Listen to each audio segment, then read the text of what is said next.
G'day guys, welcome back to the workshop. Today we're going to talk about belts.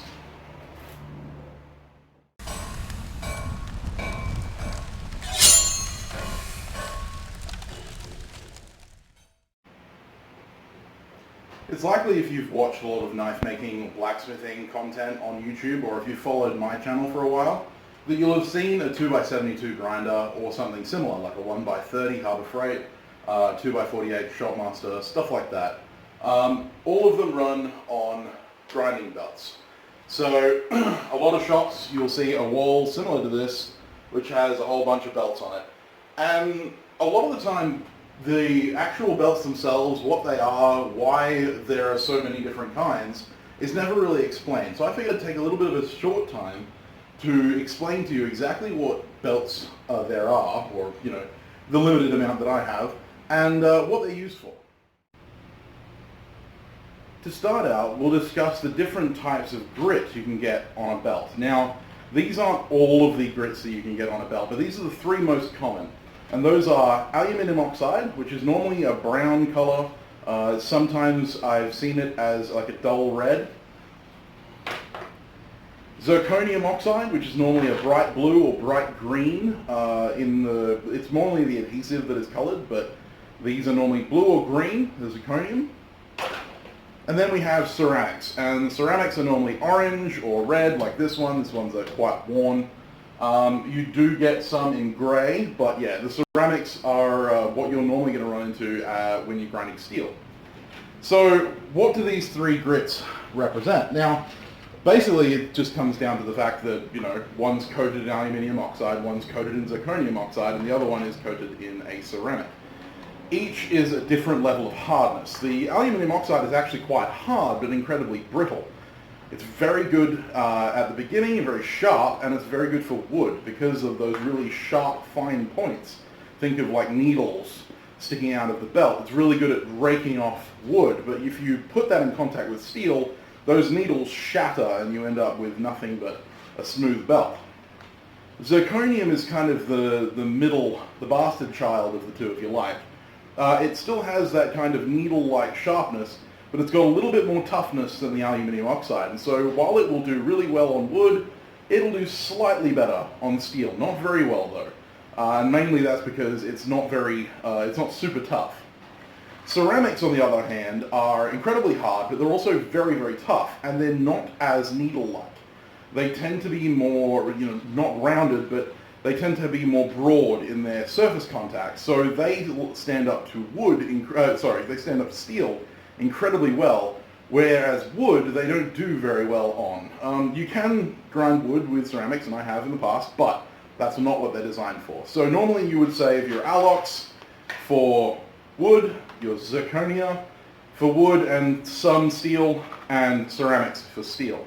The other thing is that expenses between these three belts are quite significant. A lot of the time you'll find that aluminium oxide belts are the cheapest because you run through them the fastest. Zirconium oxide are the next most expensive, normally about 1.5 times the price of an alox belt, a good alox belt. And then you have ceramics, which are normally twice the price to 2.5 times the price of an aluminium oxide belt. But you'll get 5 times the life out of a ceramic than you will out of aluminium oxide grinding steel. Now, with that being said, as I said, those are not the only types of grit you can get, but those are the three most common. And when you're going to shop for your grinder, you want to know which one of these is going to do the best with what material. And again, alox for wood, zirconia, wood and some steel, and ceramic for steel. And that way you're going to avoid wasting a lot of belts in the short run and saving yourself a lot of money. Now, the second thing you're probably going to wonder about is brands, because, for instance, these three belts are all ceramic belts, but they're made by different makers. So this one is a Klingspor belt from Germany, this one is a Norton belt from America, I believe, and this one is a Cubitron from America. This is from 3M. So these three makers are kind of at the top of the range when it comes to grinding belts, but they're all not made equal. I've been playing with the Cubitron recently, and I would highly recommend the Cubitron over the Norton or the Klingspor, And I would highly recommend the Norton over the Klingspor. So although these three are relatively comparable in price, the quality increases with the company's renown sometimes. Norton, the Blaze belts, the orange belts, have been kind of the standard, the industry standard for quite a long time. And Cubitron has recently come into the game and has been taking the world by storm. These are not the only makers of ceramic belts or any other type of belt. There is Hermes, there is Combat Abrasives, but a lot of the time, just because it's a ceramic belt is not always necessarily a ceramic belt, if you get what I mean. I was actually disappointed when I bought the Klingspor because I'd been using Norton for so long, and then when I got the Cubitrons, I was quite pleasantly surprised. So, got to make sure that you get what you pay for, and in belts, there is no such thing as getting good cheap belts. The cheaper the belt, the more likely it is to break on you, to slap you in the face when it busts, and wear down as fast as possible, which the faster they wear, the less work you get out of them, and the less work you get out of them, the more belts you have to buy.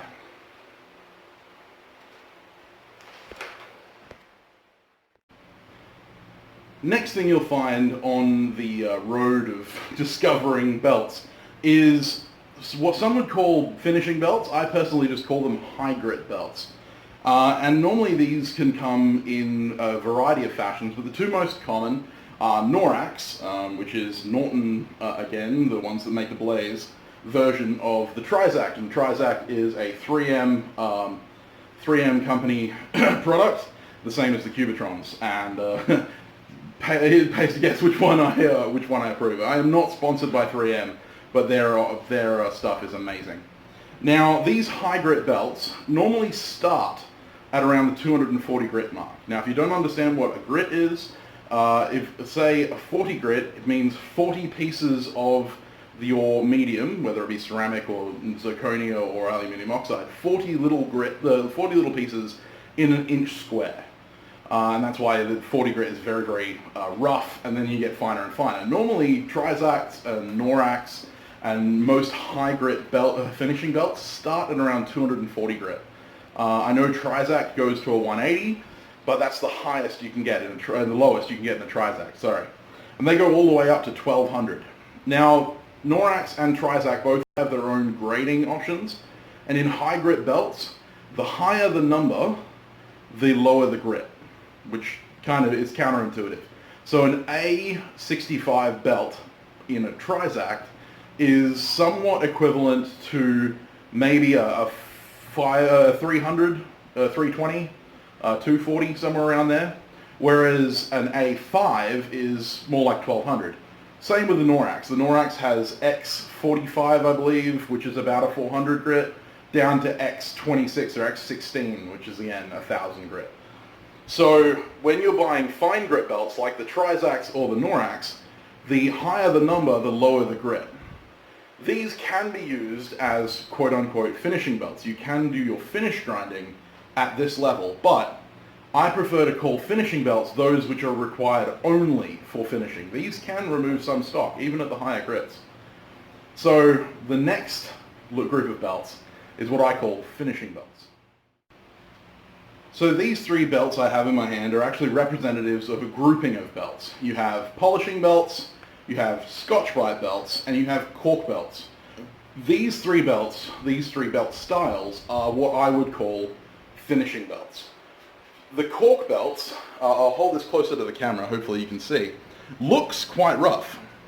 But what it actually is cork wood impregnated with a very high grit of medium. So normally it's some form of ceramic or zirconia, and this one, for instance, is an 800 grit belt. And normally you have the grit, you can see P800 behind there. So this is an 800 grit finishing belt, which means that you would need to come off a 600 grit or 400 grit maybe.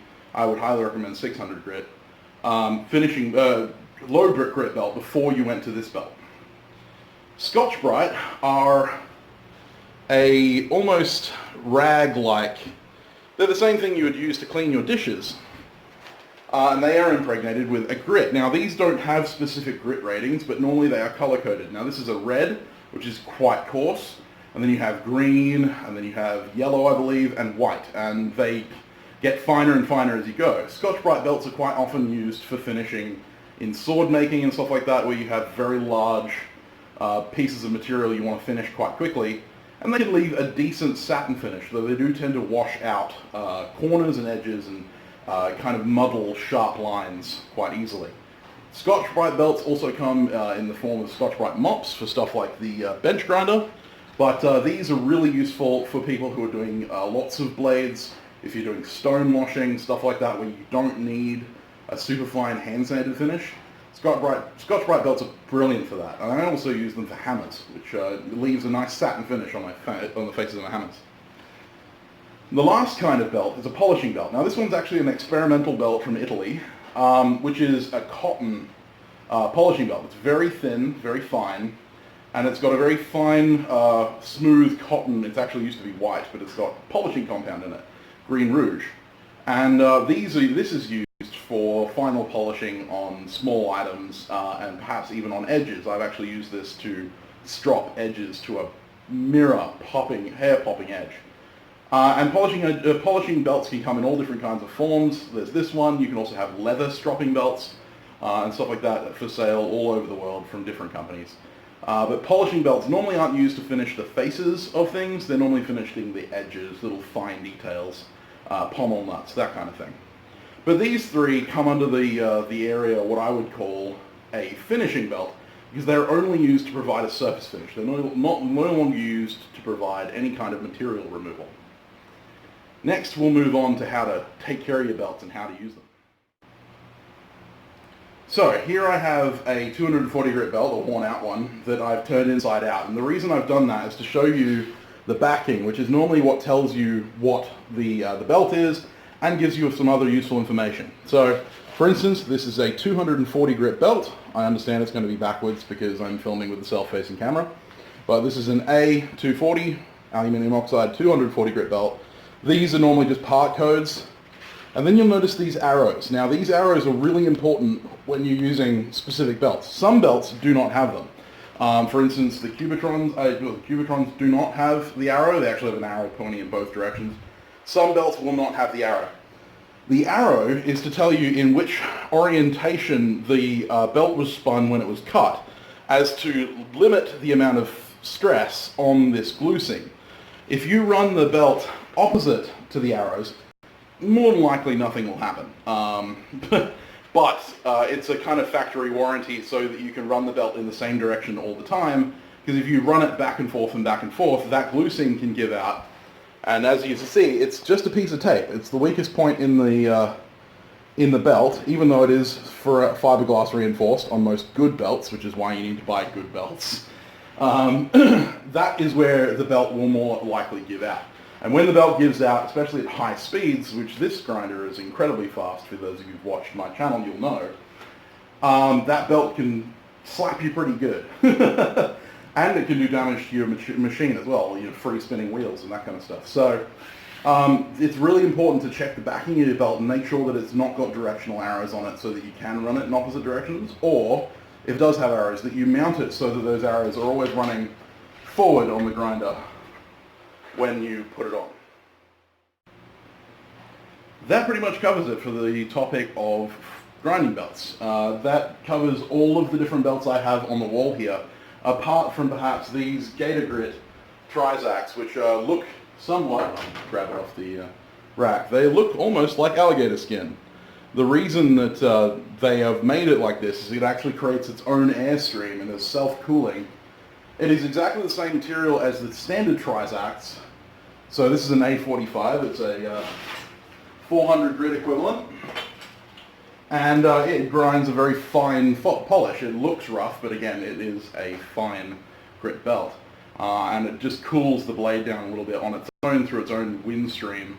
And that means you can grind for a little bit longer, although it still overheats if you're not careful. I really like the Trizac Gator Grit and would highly recommend them if you were looking for high grit belts. They are expensive, but you get what you pay for.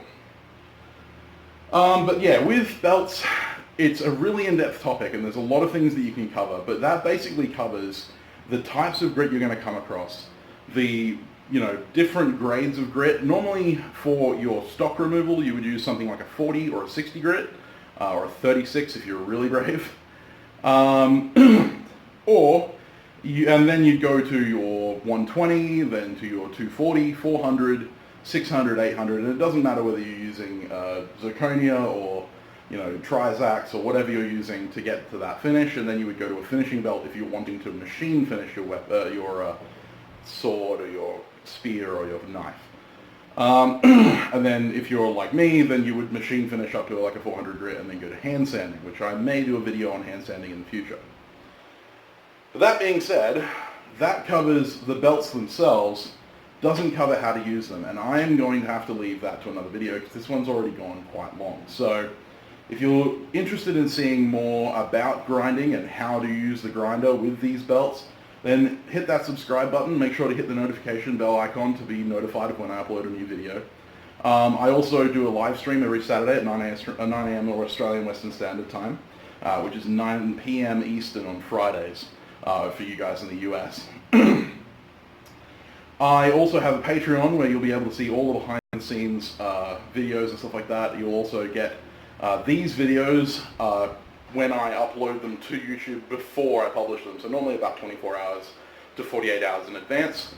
Plus all kinds of deep dives into certain techniques. I'll be doing a custom Patreon video for grinding, covering a few really complex techniques like hollow grinding and stuff like that. So if you're interested in seeing that, jump on the link down in the description below and become one of my new Patreon family and reap the benefits. With that being said, I'd love to thank my current patrons, this list of wonderful people who help keep the forge running and keep the grinder full of belts. Without them, I wouldn't be where I am now, so thank you guys so much. And I hope you have a fantastic week. I will see you on Saturday in my next live stream. Cheers, guys.